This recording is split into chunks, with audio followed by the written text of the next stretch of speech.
guys, this is Untouchable Mama. Thank you for watching our video.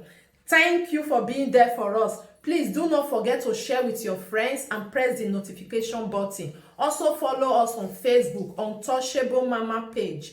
You can also see me on Untouchable Mama backup page. We are there for you. Thank you for being there. Thank you, one love. I appreciate each and everyone. Bye.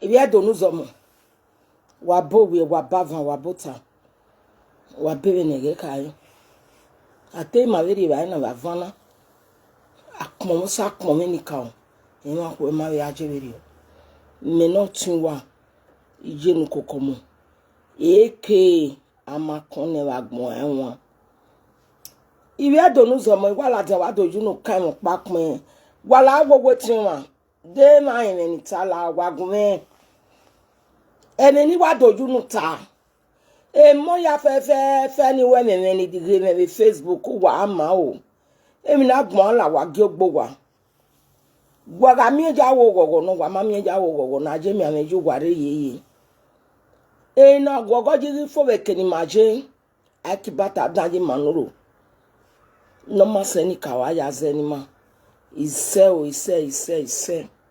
ise wo bosalo bo obenika o era mo isagbise yo salo bo agbise yo ni ka agbise yo okon dudu ke wa pa mari o ile apa ma pa yen agbise yo o ima o ima ya dagba láyé aye mi aneji mare yeye na je mo ji ba ma oge no wa gbe ne wuji ma po o no ma se ni ka ya zeni ma wa ko Iyenukokomon zomo Iyenukokomon meno Iyenukokomon eke amakone wagbon na won Iyenukokomon iwadoju no ka won pagere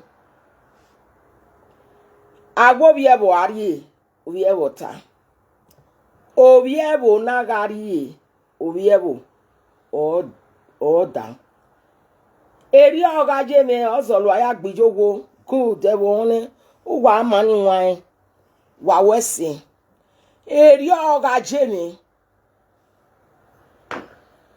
ozolu o ya gbijogo agbon ma ewi anati agbon awine awa agbon me wo omo oga gboya no Iyenukokomon zomo emi na noro to na iyan no give up ka dolo ni wa ya wa gi ma wa respect gbi ma ya fe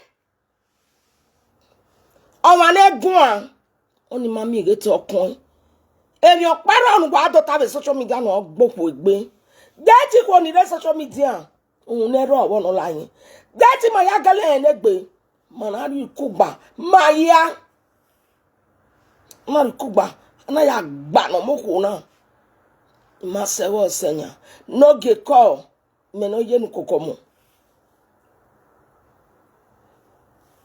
bati e sawe se wo ama mi yen uju ki am godo odo ebe ju ki am we e mo ninu bie e wo ga bie ba o ga ni ba wa ya we se o wa ni ge na wa ama aje mi ameje were yeye no uju ki am do iju amaju ki am do we mi bo aju ki am do right now me ni Iyenukokomon no eke amakone agba won wa ege mi masunu wa ege ni dado ge ya de wa ya ge maru won ma ya fe unero wonu layin a reason na la dado gwa de na wa mi okwo na no go we France ya yo Iyenukokomon zomo no plus one me ni Iyenukokomon gwa le minus one o sound say the women need justice or sound say that you people like it or not a party ni old me ni Iyenukokomon no I live in Bremen City wa agwal address in yari enwa I don't give a damn I see an egbe bi e ka ma iwe no wan odo ma gbe me wo godo igba won do se Igwa rule and regulation or what? No gay. Oh, someone selling the justice. Yes, I'm a woman fighter in Deutschland. Either you people take it or not. Wagimaya via ni magwe wagima via you win fun. Iye do wani ko ni dige yo. Wani ko ni dige bie. Eso idige, eso lowie, eso lowie ogba. Eso idigwe. Waya go sound say. Egbe ma ran ge. I will call under the German government. Oh, some say need justice. Wa address me awariyeme. Wa ni awariyeme. The full name of them. I'm a woman fighter. I started 1984. Ask everybody. I'm a mama Africa. Illegalize. I didn't make baby now. Oh, some say need justice. Facebook now. Imawe muno. Yes. I want to shout for the German authority. So I will say need justice. No again. A marriage now. Mortai. Ogbuduemi. Why did you hear my kawosa? I married to a German. Yes. Imawo kweke the voice. Iwa only the voice. Bongeri eri emi owo, eri anything vegetarian. I did it for 9 years. In a way setting. Emi owo na me ye akoko me. Waga need that just in what you mean. On Thursday, I'm going to my organization house. Also, I'm sending the justice. Yes, I'm not going against the okay? These children, I want social to take care of these children. And with Osama say is going to murder him. Murder him. What are we talking about? Oh, go to social media and I go get a go yamore rebuto. Osama say is going to murder him. She's a lying mutter, of course. Someone said brought Ife. Someone said need justice. I have my organization since 1990, year 2004. Till now, I legalized my name there, Mama African One. I do with Deutschland. Many of them are not deal with Agbalebe Deutschland. No deportation for black. I didn't even be bela jawe no deportation for black men. Iya dwemi mayafio. Aja me bebe. Meno Iyenukokomon. Eke amakono wagma won. Nememege. O sawe se. Iji vieva. Okay. Richard no yo sadiaje. Eke ala seloge. Ezitini ajema. What time on she need the help from the German authority. Inguna koke money, of course. In the right to be money. Yes. She need the justice. A justice in Ogwalo. She's going with her children to Frauheim. Yes. Wala de ati ebone wo ya. Enoge. Ugwa wa gwa mata wo do ati ebone. How dare you? A godfather will not be Latin. Ona ati ogunemo. Ona ati enogunemo do. Bama do gwa mata. Boss. German lady ni. We are doing Yoruba no. Awagbon uregbe. Oh, some say wag Iyenukokomon. I care for children. Waga what some say. Oh, some say agwagita omu. Oje no okoko gbokoko ogboge omo mebo fine daughter. Wala de wag my respected bima. I'm fat. Waya mi nani nu wa doni na na agbuna. Ni biaka ya na solo. Na voice anyone. Ana ogi biaka. Oh laga kwakwa oh laga bete. Oh pa busuwa ni wan yare bani. Okay, ke no wa fe video ni. Yes. Oh, I got one white here, bono. That party is not going to hold. Never. Oh, someone say I have to take off herself. From now till June next year, I'm going to my organization on Thursday. She need a justice. My organization. I don't want them to call police on you. I only want her to go to Frau Ein. Okay, I say, near the more depression. Oh, someone say I got move that away. Then I get no woman. Amiga inesati tumu. Ogi aje na go kokon bati jegbe. Obiama. Ogun ogbo pe ania. Ogun ogbo wani na ojo bokamo mo a. Agwagwo a. Esunu. Esunu. My way Dashland. Don't touch. The man is not contribute for the children though. Don't touch. What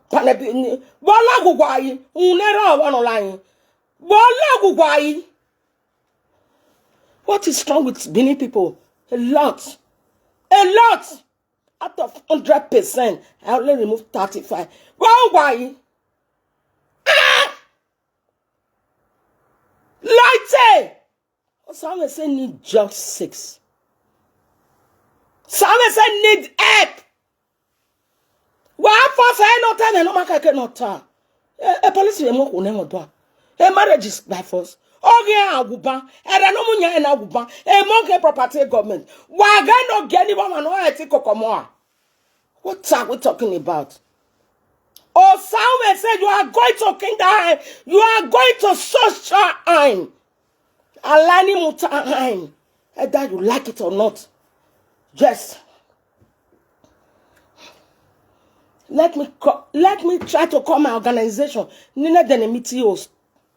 Mani ejo bame people tebwebo. Woman fight here. From billions of me. You are better 200 me. Yes. Obuduweni. No, peme boy peme no ma peme igwa gwi buy agmoya pa agmoya lo mo vion dabopa. Better am science in you. Allah why. Some say no marriage is old. No gay. You owe the German authority 2,500 euros. Go and pay it. Married prosmo. Many Iyenukokomon. Bo. Iwebo. Eki obi ameki. Agwagwa je bokamwa. Oruwe we look at for as worldwide. Never. Udiera no mai. Udiera no mama Ima be feel like my favorite if you go. Agwajame. Why do I see a boy any yoma? Why again we need there guest in of the Dutchland? I mukbawani baby. I don't mukbibi. How dare you people? And okay. And not bawe no ami no e. Then Monica David no na afi. To we dogyo. Do not what dog one yemewe. Una agboe kia. Agboe bununa aje kia gun. Agbo ko ba we kia win ri olicha. Di moto no ala wo gaga. Wo ana tore owoja. Deke no ana demi. Awe kia. Di moto no yari ogwa awe kia boss ah. Agbo bunu wa you weta. Why force us and say no marriage, more time. I need help for someone say she will get her body back. I'm going to my organization. Oh, someone so is going to modern. Oh yeah, good room. Everything I'm money. I have a via social van. Or go about the money. No me can have ever son. Negbe come back. Someone say, if you need my help, call me. You get one name, you know, none of you don't know some. Yet I'm our daddy, you have a table to book. I know I'm fine. Iwa you a kakabo, a table to book. Oh dear, no mind. Oh dear, and am I? Some say need the justice. Why are the marriage? Why agree? Imamu dobo you wagbe or man a bear or woman. Ah, you pay marriage. My mother just say now you pay marriage. Unwe ya gaga no mo. Whatever about buy. Agwa wati ebono as a power when I like do. Anya do. Ram eba gidi ganya do. Not the human. Ija. Then the money go yana ogi mana when on the social media. There could no quitting be. Error. Not done yet. No quitting be. So come on can okuni mabule okuno zuwa. Okuno majet by egbezaga. And you could not be. Some say you need justice. Uma go on the life and clear. Am I well? Jama no you have aligning muta. Egbe amugwagbe. A marriage nan wa. Igbele la dia. Ala. Edene jama ami marriage na. Iya je go nu da na je aso wa nu. Eti Iyenukokomon. Eti mu we lokiria. E jama na ilare. Ima vitali ma vibe ike yo mono bebe iwa tu e ma ya lele dade wo kan ima ele lo ma no fe ne me dagbon me go eku both men and women o ma nu sese ya life agbon ima a marriage na old the enemy of progress me wa marry bo iwa marry jama a vene to ave wa ni marry be na some say your mama yakin. Or some say need the justice. Why can't we marriage? I come back to Omo me bobe no kajeni. Igba ariagbon. Let me tell you people. First one why you toyin umo say wara de se never dege bu mai bie udomo say why bielene o say why we gbere. The ibu aye gie ugumo say ibu anwane o say we gbere. Wa panebito ko be na panebiti moto be na je ke I ke yawegu aya ke yawegu ne ado dollar ado yo bogbon uwe no wa egun be no go wa na re unu wa ke to gbo ogo sound say why ya get record yen agwagwa my do ke you ma traffic ile do obo so ya pe ke mo Iyenukokomon ke amakone wa gba won ino mo go awoyin ami ni yo bokan ile baye ije catering school iwe keki iwe chichi iwe fish roll iwe egg roll ami ni gwa o ya be mi ebo no be me Bob Marley no ma bugbe ile mo obo me na igigo no egbe me na ya igigo no wa ve ami ni yo bokan kin go either you people like it or not a marriage not take a space. O sound say aru igbe. Wala dia do ti e bono gami. Oh come wase. When you why kore baby me na atalapa no mo wa na gbonjo iwakin. Why ko se ne o sege ni ayala dia. Omo na obi abo no. Wa gese wa ni gwa go ma. Aden oyin ogi ani. Ge iwe je gadagbe. Unu eye gadagbe. No enjoyment. A German igone. Oh, family say need justice. Yes. I will try to come that city. Yes. I need social health in or city. The children will still be with her. I have you know when you Frauenheim. Ye mugagbone. Biba ni vie vanarona. Okbe ala. No ku egbe no we egbe clean up. E papa so mo avun. E no areba no gwe agba. O some say need justice. Maya wa won wa we ma go agun. Wa we ma go.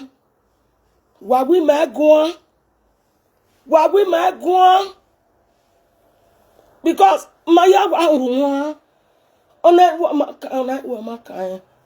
every man we gbon ona je solo we dogbo a ere gbe gan for dio wa e mo ke property government three fine children Yes. Bamo agiagwan. Okwe mare jaje nene wi. O sawe sena. No ge egwa dokinye. Oge na wa do gbebita, oge na wa do gwen. O sawe say need justice. The German authority. O sawe say need the justice. No ge. Be careful. Beware more. Imare doti ebono. I'm a mother. You are my son. I love you as a son. Money here up our. Osama say need the justice. Nu were de wo bowe wo. E can ogaje black o pe eleba. So ko yan mi yes, e can e jama jo ogaje. Then he been on a black baby Joshua. And the next Mama African one, I have a baby, ni yagbin and a foreigner. A Cameroon, a Cotton, a Cameroon, a Sierra Leone, Igbo, Edo, Arie Belly, ya name again. Mo panoga got again. With my group, Jama group, 20,000 loyalty. Like bro, it took moka not to get me. Yari Bavela Jani, Yamawa. And a toilet in Orwe 48 orage, toilet evapako. We close that down. Manares nusun, no bunani foreigner bebona, and I do amwe good ass in that dog. What are we talking about? Omonu webiana him. Egbe amu magbe ha. Iyo sawe se. Omanom iguli ne omodo. Ikata mugwane derio. Igi lele la bedi. I did a good one, Erioku.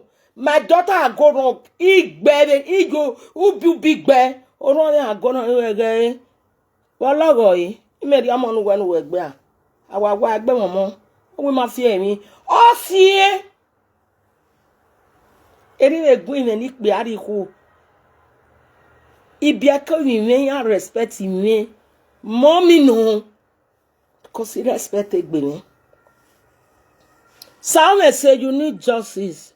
How can you have a puppy or no do come on? Woman need the justice. With your picture, why did you delete a mother solo? It's so gay sticking in. Every day, so you get. Ah, so what ballet bugwa? A record to watch you. No organization near. Wa bego pana wa gboko na merio den na ngunu wa mega le no gbale gbota bebo na o wa zuo unero wonu layin wa mega no gbale gbota bebo na ano egbe wajo pogia. Why can't you take the woman to Frauheim? Yes na na so na now we dey talk o agagwan no ni wa gba ti e boni 2015 carry median. No, ya tami no ma 2015. You any? Beto no na. Why wala ta wa ti ogun le ne ro wodo no gun ayo. Worry. Wa be ti eni amada me ba ti eni bi yan. Enu wa na Iyenukokomon hun. Be enu wa ya na bie. No ma bie o mi mo. Be no wi mai. I mean, not see now. And not give any writing Yaladia Sagema. How dare you? And not power when I mean, I. As son of Dowa, 1 day old. No give a sowa. Una le soe. O woman with value 10,000 million. 10 million accounts. Whoever on in that day, John. Because we not be a lot of them work. We not be viva. Wanokpa. We not be a 10 million. Ama ikaki sanga jari lawyer. Wama toge mako. Okpa no toge mako. Oh bewe. Talk amasusiam. Talk amasibi. Benakoni. Eri nuwa eko lagwani nuwa kan.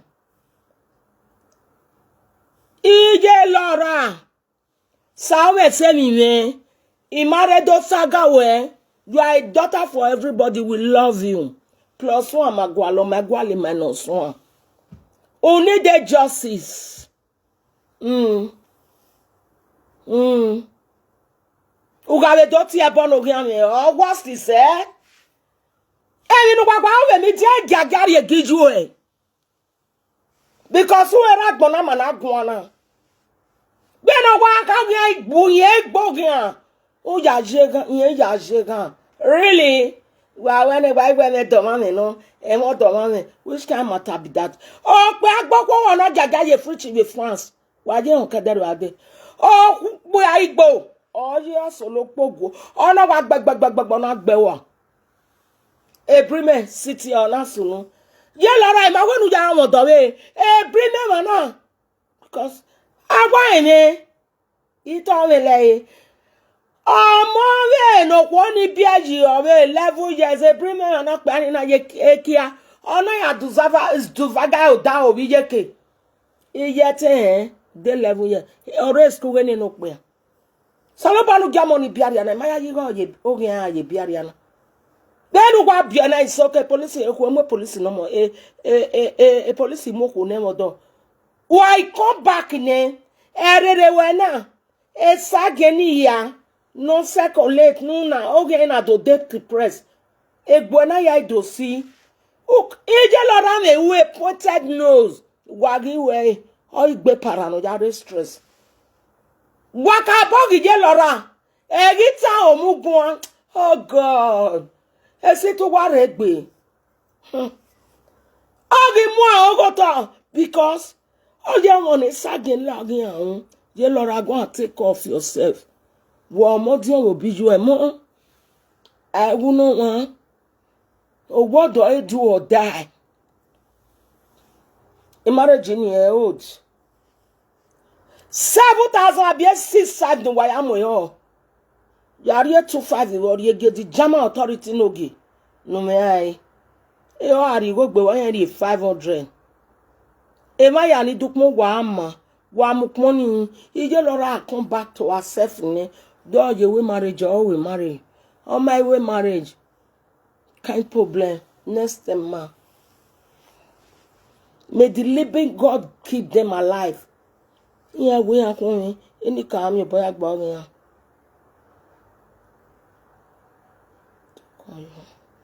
matter no what we say. Equal no I calling eh. Anyway, yeah, is second a while calling eh. Iye Lora need the justice. What ya eh?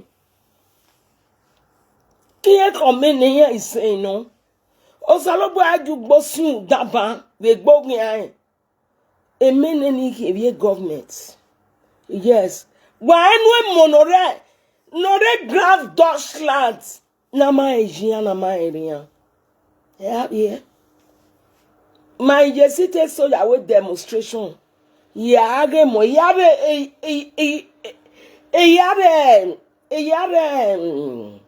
ba mo picture je abon ore picture me mana inu we vo mama we versus niche vo papa no pa we versus on niche how e jama le ni aka no because e jama ma behavior ya be mi ogere gege gba mo gbe ya si e jama si kamu ya waga gbagba yo unu waga pion ejo unu waga ta jo unu ojo aje nenu pe marriage no unu je Lora no je na build kaki we wagunu oje na wu emila no ya vie na ya bane bite no ma say 45 ire gbe W. What are we talking about?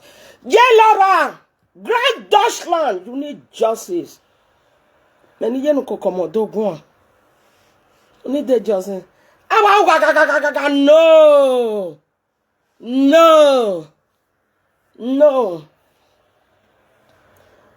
I want to ask somebody, when are we hosting meeting in September? Yes. Lora need the justice. Before then, we'll ask a Frauheim. Egbe yokowe. Awaje arigo wenu o. Agwe akwuomu. Do mighty we ni ropa. Avye me iwe na, iwe ni Kenya, iwe ni Cameroon, iwe ni Sudan, iwe ni Nigerias. Emeni tane atogo salobo age me ni ka oge me. Agwa mie deso ni ana iviene na. Jama like you. But in when you go that from where go there, tell them you need the rest. You want to stay with these children who were years. And then no matter what we have a bureau. Or you na feel yawe. Here we kind problem. Here body your money. Umerati no ya here for 6 hours. Here we not work woman no jiaku. Then when you come back to yourself because in mao ni ro pa uwe. Again the boy ya stay okay. Uwe mona bo ye we aku ugaba. Ugawe be no. You need justice. You no gbe kekan. Ha agbo e. Omo nu po mo ni ma serio. O gba gbime, ogun gbe a. O gba be wu me. O e mo ni ki ti e mo ne. Keni ja gene bi akeya. O pe afiyan mi. Ogun ogbo pe ani. Oka o. Aje mo pa boyin. Ihun ni.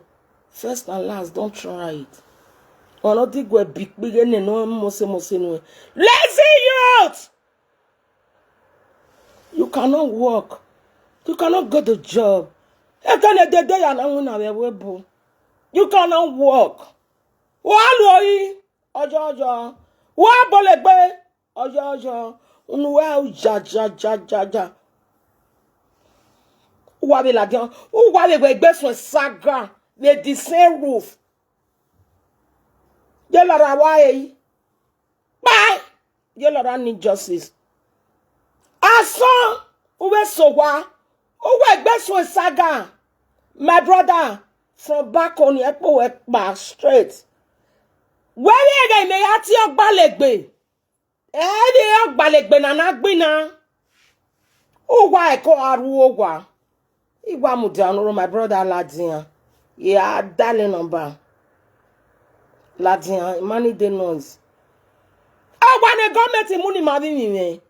How dare you? Where you go dog wagon here and little walking? When the government money mabi me. Udodo nakba. First day nulawa. You continue. I get go. Rodava sanu no kumanya no riaga dari papa. Gay!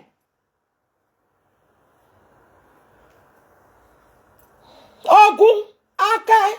What here born innocent children. Bamare do tema tamawa. Sawe se de gbanu aya ju pe marriage. Ah ti force sin aries ze. E force no wame. Lare brother, enoge no anama. When all do get marriage. I will carry a paragraph. Abie article 28 abi 26. Inu gweme.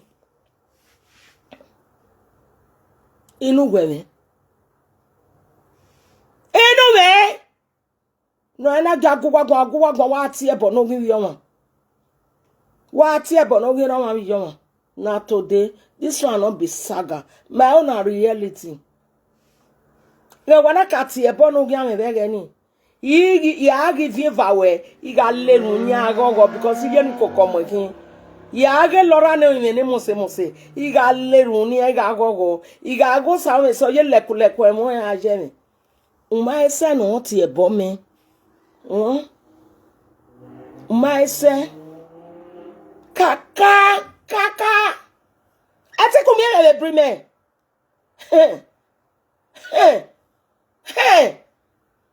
me brimenya e money ni wa we party ni one all of them they are my children. Yes. Iyenukokomon hin. Egba no wa fa son avan atamuwa. That marriage comes no. Ni ka gbe mejo. O sabe say I dey okay before then. Iwe na ye come vire no kaje. Unwe na doga unwe street no kaje. Ero no ro a una ya na clear. Ogwe we marriage na ato shaize. Who is this?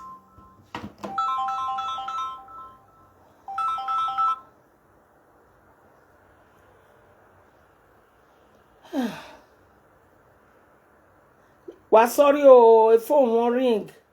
Yeah, what if your bedroom? You want you?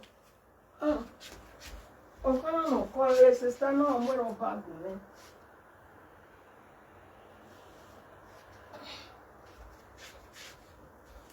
Why green wine?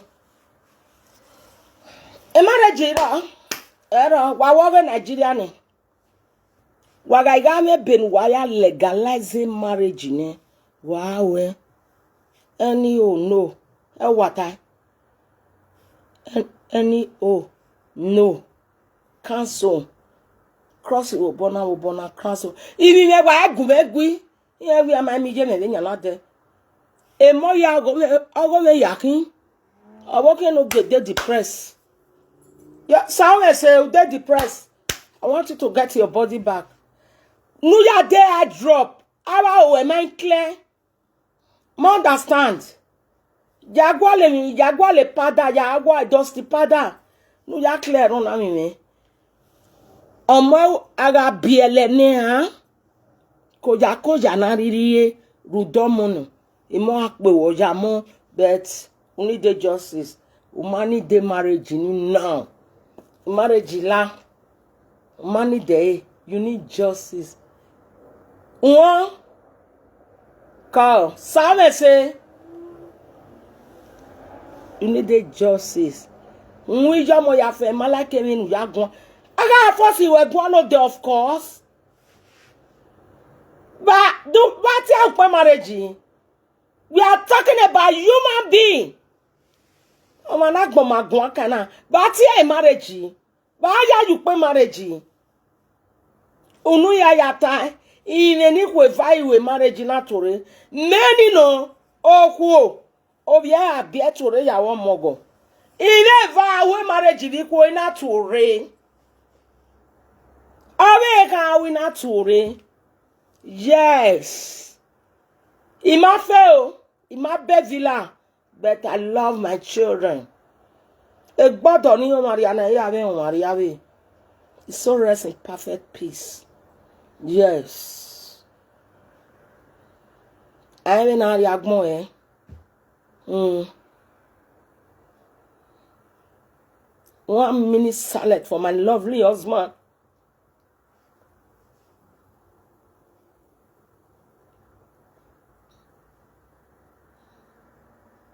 Just rest in peace. Get over Benny. Is your way? Imagine a few my me. Wag boko bebo. Oh boy. Only Jakuje. Eke aliasabo bewe. Oh boy. What the German government?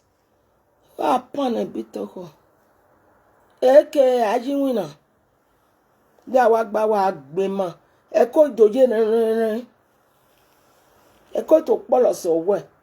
Poloso bo. Then I went.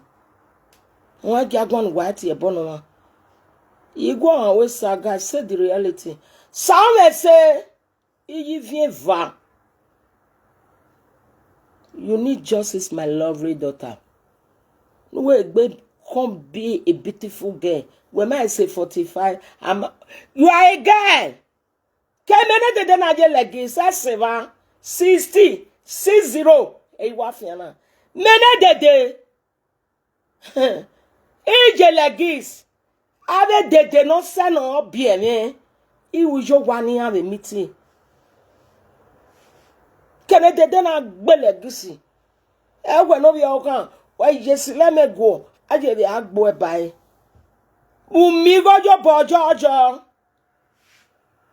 Yeah, I get to talk when the money I must, I will be very happy. Uo wow, uo what is it? Why more la down happy? Not be a juju be that. Someone say, Oboke no gay, Sadiaye, Richard, no be Sadiaye. Someone say needed justice. If you don't know some why I was so, why was when Wagamena, why was say, I will make better of more. Why allow wo, what you boy on Iyenukokomon, one of Jenny, aka Amakone Wagmo, o some say need justice. I can't say